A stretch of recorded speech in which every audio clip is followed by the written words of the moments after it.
Hello, my name's Ramesh, and my presentation will be on The Great Gatsby.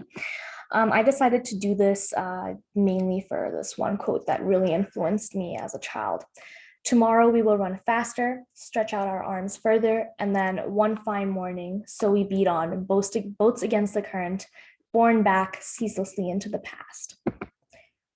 So I talked about the character Jay Gatsby, the protagonist. I talked about his first trait as an openness to experience, his second trait, high in self-monitoring, and then I talked a bit about his behavioral signature. So who is Jay Gatsby? He is this very wealthy individual, this very mysterious man who throws a lot of lavish parties. He's kind of put on a pedestal by the narrator Nick Carraway, and he's described as this energetic, lively man who has this very trustworthy demeanor to him. Nick is particularly drawn to Gatsby, and he considers him a really great figure, as suggested by the name, the title. He sees both the extraordinary quality of hope that Gatsby possesses that draws him to Gatsby, and also his idealistic dream of being able to love Daisy in this perfect world via the American dream. We later realized that the selfless love Gatsby had for Daisy was not reciprocated, and in Nick's view, Gatsby's capacity to dream makes him so great, despite his flaws and his eventual downfall. I would consider the story a tragedy, and I would say that he ends up losing everything in his last attempt at winning Daisy over. Okay. So where exactly did Gatsby acquire all this money? Does he actually love Daisy? And what's so great about him anyways? Gatsby was the son of poor farmers in North Dakota. And despite this socioeconomic background, he was deeply ambitious and determined to be successful and rich. He ended up enlisting in the military during World War I, and this is where he met Daisy in Louisville before he was shipped out to Europe. In his uniform, there was really no way for anyone to be able to tell that he was wealthy or poor. And he kept up this lie, and he kept up manners of what rich people, stereotypical rich people would have, to keep his romance alive with Daisy. By this time then, by the time he returned to America, he learned that Daisy had been remarried, and she actually had a child as well, and he became even more determined to win her back. Gatsby got into some shady business, so bootlegging and gambling, to get rich. It worked. It took him about 3 years to gain a large amount of money. And then he moved to the West Egg, which is where a lot of rich houses are. And he bought this extravagant mansion and Rolls Royce. And he started throwing these lavish parties and building up a reputation, all in the hopes of meeting Daisy again and getting her to fall in love with him. So over time, Gatsby and Daisy reunite, and they have an affair behind Daisy's husband's back. His name is Tom. And Gatsby tries to get Daisy to admit that she's never loved Tom and to leave him, but she doesn't. Despite Daisy continuously rejecting him, he keeps trying to win her back over and over. And then in the end, he even takes a huge blame for her. So Daisy was driving Gatsby's car, and she ended up killing a citizen. And the citizen's husband ends up tracking the owner of the car down, and he kills Gatsby. So then Gatsby gets killed, and Daisy and Tom end up running away together. A lot of people say that Daisy let him take the fall for her, and she doesn't really love him. But I disagree. I think the truth is much more complicated than that. I think that Gatsby might have not actually loved Daisy either. I think that he claims to love Daisy, but really he only takes into account he doesn't even take into account her feelings, and he only takes into account his own. And he doesn't even take into account the fact that it's been 5 years that has passed, and that Daisy isn't devoted to him in the same way that he is. And he seems to really love Daisy based on very monetary things, or what she represents, like money, beauty, and status. rather than like an actual individual who has her own flaws and her own personality. Gatsby's first trait I decided to describe was openness to experience. I would say he had a lot of intellect, smartness, imaginative, and overclaiming. Some people might say that Gatsby was pretty smart in being able to come out of a poor family and earn his way of success. So unlike all other rich characters, Gatsby worked his way up for his money. And he came from a less privileged background. Later on in the movie, we learned that Gatsby learned from a rich mentor, his name was Dan, on how he can acquire this money. He imitated the business and the social demeanor he learned to get all his wealth. He also went to school for a few months, which wasn't very common back in the 20s. He was pretty imaginative and living in this fantasy world of his own.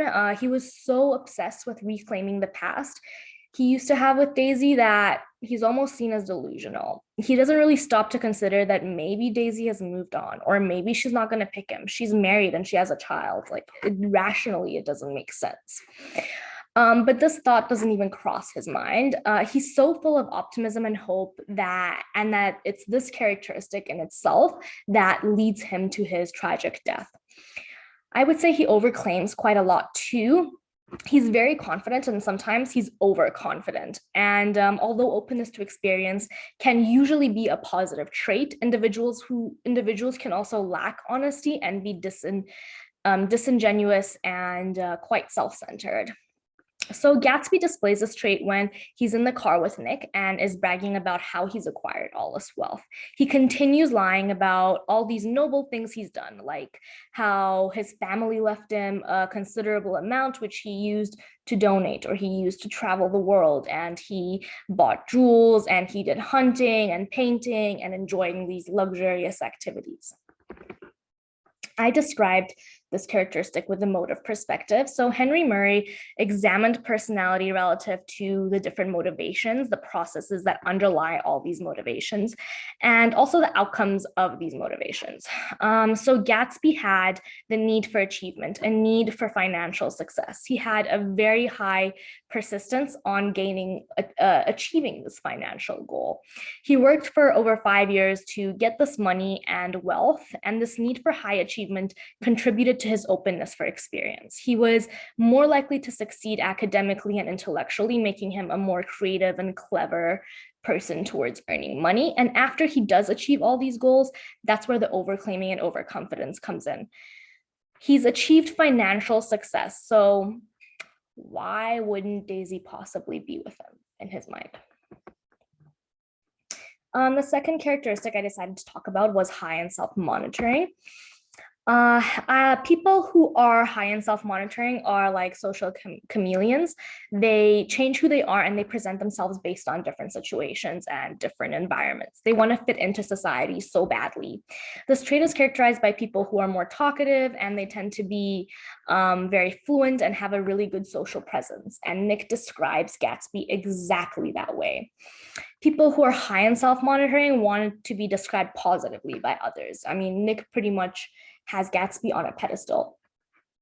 So some examples of this do include how he does lie a lot in different situations. He lies about his career, his past, to get people to like him. And his lies are so intricate that he sometimes even ends up believing them himself. So for example, he convinces himself that the past is attainable, that somehow he can win Daisy back with all this charm and all this money he has. And that's all that he needs, money and charm. He ends up buying gifts for Nick so that Nick can put in a good word for Daisy. He invited people he doesn't even know to his parties to gain this good reputation among wealthy peers. He spends so much money to get Daisy to fall in love with him. He doesn't even contemplate that what he had before he had all this money was enough for her, his personality. He could have had her by his side while he's becoming successful, but he doesn't believe that Daisy will love him if he doesn't have this money. I attributed this to the learning perspective. I think that Gatsby utilized this to become high in self-monitoring. According to this perspective, his behavior was learned by social learning perspective. And based on this perspective, Gatsby really learned how to act like I said, very socially appealing via modeling, imitation, and social interactions. The Rotter's model of social learning does state that behavioral decisions are determined not just by the presence of reinforcement, but also by the beliefs about how likely the results of that behavior are. This is called the expectancy value theory. His theory is based on beliefs about punishment and reward, and Gatsby believed that if he worked hard and imitated behaviors of Daisy, Dan, and other wealthy people, he would gain success and money, which is exactly what he did. He believed that he would gain Daisy's acceptance and love if he was at the same socioeconomic level as her and he was able to provide for her financially. And those with high generalized expectancies and an internal locus of control tend to think that what they do affects what happens to them. His beliefs on the rewards he would get based on his actions determined what he'd do in the future and how hard he'd try, making him work even harder towards the goal of the American dream. So the behavioral signature, he had a lot of if-then contingencies. So he believes that if he becomes rich and successful, Daisy will love him and will marry him. Another example is that if he buys Daisy flowers and throws lavish parties just for her, she will choose to be with him instead of Tom. He even believes that if he wins Nick over by bragging and getting him gifts, Nick will like him and then he'll get Daisy to talk to him. So if he takes a fall for Daisy at the end, Daisy will then pick him over Tom. I think the psychosocial perspective describes this perfectly in the sense that Alfred Adler's inferiority and compensation complex does describe all his schemas and if-then contingencies. And Alfred Adler describes human desire to relate positively and productively to other people. So he talked about how self-motivation is rooted in comparing ourselves with other people and uprooting them so that we as individuals feel superior. So this is called the inferiority complex. According to Adler, people try to compensate for the inferiority and the powerlessness they feel in their childhood. An example of this was actually given in our class, which Gatsby directly displays: flashing money. He wants to show that he is powerful and wealthy. Everyone does have some inferiority complex, but we choose how to get this power and superiority. Some people focus on getting diet or fitness. For Gatsby, it was trying to prove himself worthy with money, trying to get money. I believe that he got this inferiority complex when he was taken to be mentored by his military years through a rich man named Dan Cody. So Dan took care of Gatsby as if he were his own son, but he never gave any of his money to Gatsby. So I believe that Gatsby was trying to prove to him that, oh, look, I didn't really need your money. And he was also trying to prove to his biological parents, and on top of that, most of all, Daisy, that he could become rich despite his socioeconomic background. He could be better than Tom. He could be better than Dan. And Gatsby also lived a life where he didn't have much money or material possessions. He saw rich people as people who had it all. And when he became rich, he had it all. He expected to get love and acceptance just like that. So his schema was like, if I get rich, then I can use my money to get anything I want, such as Daisy. Thank you so much. If you have any questions, feel free to email me.